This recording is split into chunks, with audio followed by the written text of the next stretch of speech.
Okay, so before college, in high school, I know that you've talked about this before, but I'm not sure how in depth you've gone with it. But you suffered from bulimia. Yeah, What was that like experience like for you? Like, how did that start? yeah. So it was right after high school. Actually, I got out of high school, so I played high school football, and I was just eating whatever because I was a lineman, so I was trying to get big, um, and I got to like I don't know 285 pounds on a 5 Wow. frame. I'd always been a big kid, but I just got really, really, really big. Hmm. And then I continued to eat that way as a lineman throughout after high school.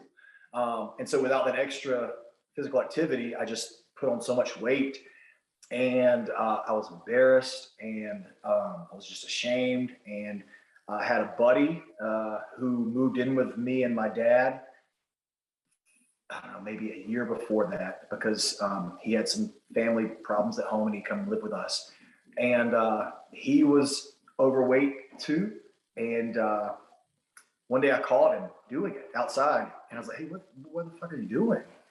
And he said, "I'm so sorry, man, but this." And I said, "Well, why are you doing it?" "Well, to help me lose weight." I said, "Oh." I said, "Does it work?" He said, "Well, I went from this weight to this weight." And so I started doing it too, and working out and trying to get in the best shape, for wrestling, or for wrestling school. And it just, again, something that became routine. I didn't think it was a problem or an issue.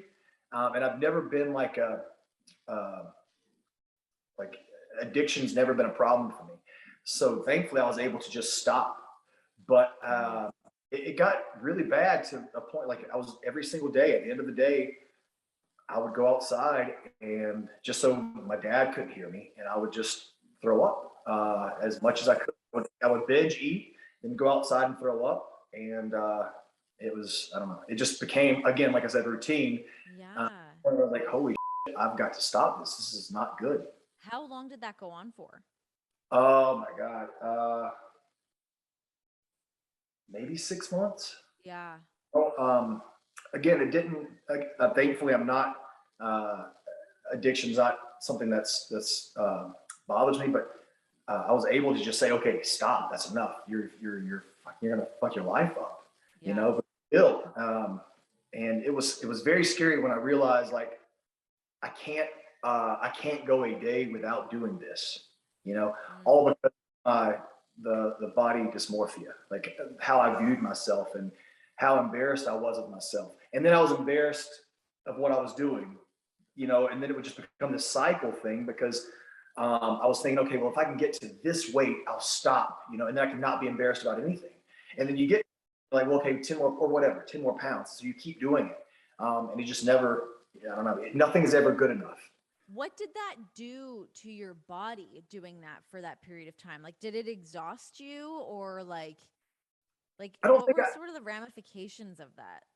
I don't think I noticed any like exhaustion, because I was super young then. So you've got all this energy, and um, but like, uh, I don't know, I didn't, I would lose the weight, but I don't know, like the body dysmorphia would never go away, because one, because you've got it stuck in your head, but two, like when you're doing that, you're not getting any nutrients in your body. So as hard as I was working out, I was never building any muscle mass. So I Right. got what's called skinny fat now. Who even knows what that is? But I'm that skinny fat currently. Having a baby will do that to you.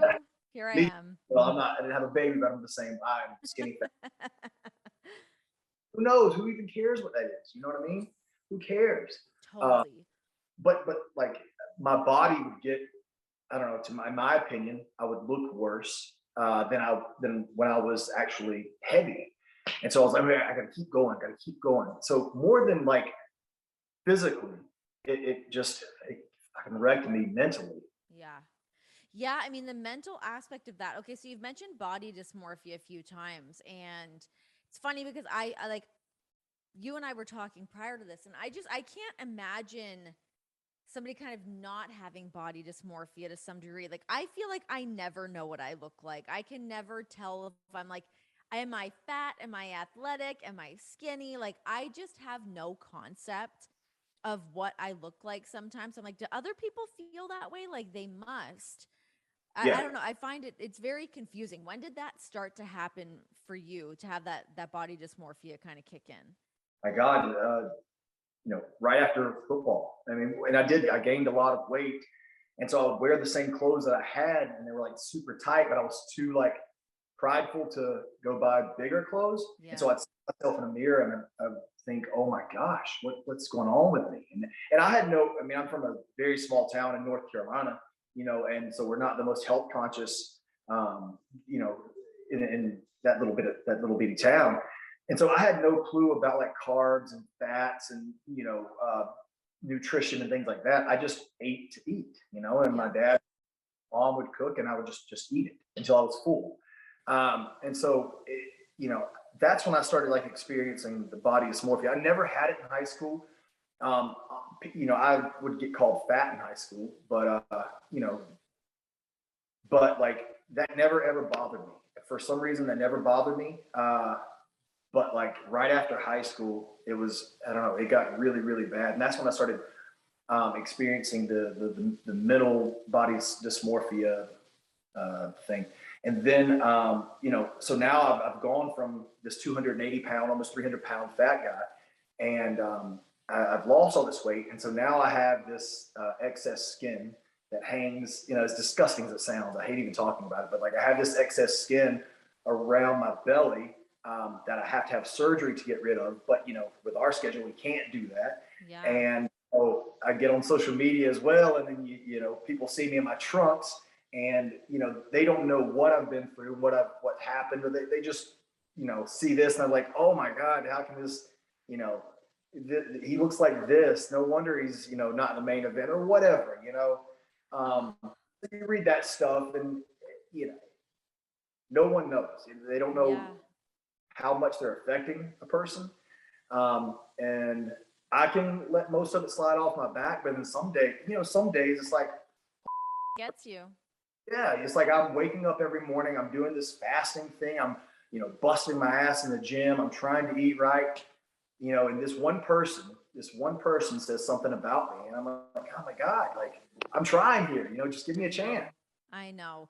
It's so horrible when that happens. Like, even like, for myself, just being like a woman on television, if my weight fluctuates or something and people are fucking on it right away. It's like, guys, calm down. Like, it happens. People's Yeah. weight's going to fluctuate. It's hard, especially when you go from like aging on television and being on TV for a certain amount of time. It's like, yeah, my weight's going to fluctuate. My look is going to change. Like, that's always going to be a part of it. And it's like this weird expectation that everybody has for you to just always look the same, always be consistent, to always be super, super regimented about how you look, what your exercise is, what your eating is like. It's impossible to stay on top of while also just like maintaining some semblance of like happiness. Yeah, exactly. And I don't know, like you can try to ignore it, but God, it's always there. It's always there. I And know. I can't say that it bothers me all the time, but then I can't also say that it doesn't bother me at Yeah. all. Yeah. You feel like less of a man for saying it, but like um, also it's like, guys, I'm working as hard as I can in the ring. I'm trying to be the best wrestler in the world. That's what I want to do. Um, and sometimes I think I'm doing that just so you ignore the fact that I don't have the best body. Right. So it's a never ending cycle, especially on social media. How much does being in the wrestling world as well kind of obviously feed into that for those reasons? I mean, you see these guys that are shredded all the time, and there is truly a very broad array of different body types in wrestling, especially now. But is that still something like, do you think about that stuff a lot? Oh yeah, yeah. I had to get to a point where I told myself, until you get injured again and you can take time off and have this surgery, you're never going to look like, you're never going to look like Bobby Roode, who is in incredible shape. You know, Fucking Bobby Roode. yeah, I know he's killing it for all of us. He's like For 40 everybody. old. I remember being on a plane with him one time, and yeah, I was like watching to see if Bobby got the snacks on the plane or not. No way, no way. He is. so regimented. He's so disciplined. Him and Chad Gable both. It's like, God, come on, Yeah, guys. I Yep. know. Lighten up, guys. Have a chicken sandwich. But You you know, know live what? your All life. these internet people, as soon as I get injured again and have this surgery, like I'm gonna come back and you better apologize to my ass.